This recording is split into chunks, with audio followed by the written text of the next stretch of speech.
नहमदुहु व नुसल्ली अला रसूलिहिल करीम। अस्सलामु अलैकुम। आज मैं आपको एक जन्नती लाठी के बारे में बाखबर करूंगी। ये मूसा अलैहिस्सलाम की वो मुक़द्दस लाठी है जिसको आसाए मूसा कहते हैं। उसके जरिया आपके बहुत से उन मुअजिज़ात का ज़ुहूर हुआ जिसको कुरान मजीद ने मुख्तलिफ उन्वानों के साथ बार बार बयान फरमाया है। मुक़द्दस लाठी की तारीख बहुत पुरानी है जो अपने दामन में सैकड़ों उन तारीखी वाक़यात को समेटे हुए है जिनमें इबरतों और नसीहतों के हजारों निशानात सितारों की तरह जगमगा रहे हैं, जिनसे अहले नजर को बसीरत की रोशनी और हिदायत का नूर मिलता है।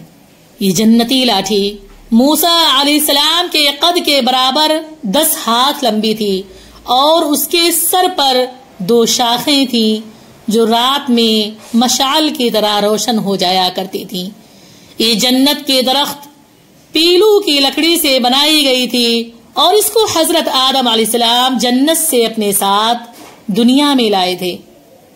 हजरत आदम अलैहिस्सलाम के बाद ये मुक़द्दस लाठी अंबिया इकराम को एक बाद दीगरे मीरास के तौर पर मिलती रही, यहाँ तक कि शुआइब अलैहिस्सलाम को जो कौम मदियन के नबी थे, जब मूसा अलैहिस्सलाम मिस्र से हिजरत फरमा कर मदियन तशरीफ ले गए और शुआइब अलैहिस्सलाम ने अपनी साहिबजादी बीबी सफूरा रज़ियल्लाहु ताला अन्हा से आपका निकाह फरमाया और आप 10 साल तक शुआइब अलैहिस्सलाम की खिदमत में रहकर आपकी बकरियां चराते रहे। उस वक्त शुआइब अलैहिस्सलाम ने अल्लाह तबारक तआला के हुक्म से हजरत मूसा अलैहिस्सलाम को ये मुक़द्दस लाठी अता फरमाई। जब आप अलैहिस्सलाम अपनी ज़ौजे मोहतरमा को साथ लेकर मदीन से मिस्र अपने वतन के लिए रवाना हुए और वादी मुक़द्दस मकाम तुआ पर पहुंचे तो अल्लाह ने अपनी तजल्ली से आपको सरफराज फरमाया और अल्लाह तबारक तआला ने आपको रिसालत के शर्फ से सरबुलंद फरमाया। उस वक्त उन्होंने अल्लाह तबारक तआला से कलाम फरमाया। कुरान ने उसको इस तरह बयान फरमाया है, वमा तिल्का बियमीनिका या मूसा क़ाल हिया असाया अतवक्कउ अलैहा व अहुश्शु बिहा अला गनमी व लिया फीहा मआरिब उखरा। अल्लाह तबारक तआला मूसा अलैहिस्सलाम से कह रहे हैं कि आपके दाहिने हाथ में क्या है मूसा? आपने फरमाया, ए अल्लाह, ये मेरी लाठी है, मैं इस पर टेग लगाता हूँ और मैं इससे अपनी बकरियों के लिए पत्ते झाड़ता हूँ और इससे मेरे दूसरे काम भी निकलते हैं।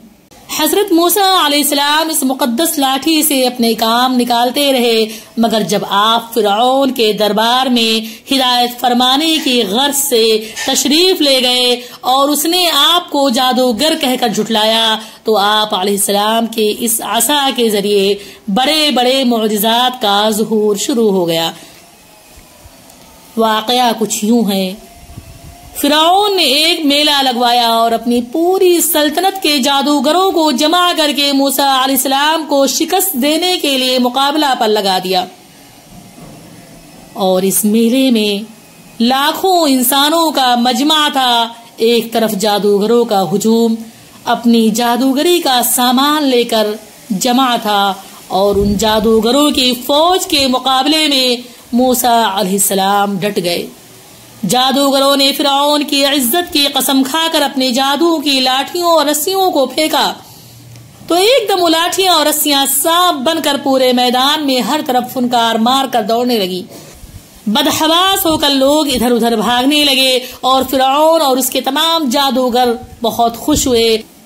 फिरौन और उसके तमाम जादूगर इस करतब को दिखाकर अपनी फतह के घमंड और गुरूर के नशे में बदमस्त हो गए और जोश शादमानी में तालियां बजा बजा कर अपनी खुशी का इजहार करने लगे। इतने में मूसा अलैहिस्सलाम को अल्लाह की जानिब से हुक्म हुआ कि ए मूसा, इस आसा को जमीन पर डाल दो। हजरत मूसा अलैहिस्सलाम ने अल्लाह तबारक तआला के हुक्म से अपनी मुक़द्दस लाठी को उन सांपों के हुजूम में डाल दिया तो ये लाठी एक बहुत बड़ा निहायत हैबतनाक अज़दहा बनकर जादू के तमाम सांपों को निगलने लगा। ये मुअजिज़ा देखकर तमाम जादूगर अपनी हार का एतराफ करते हुए सजदे में गिर गए और बआवाज़े बुलंद ऐलान शुरू कर दिया कि आमन्ना बिरब्बी हारून व मूसा,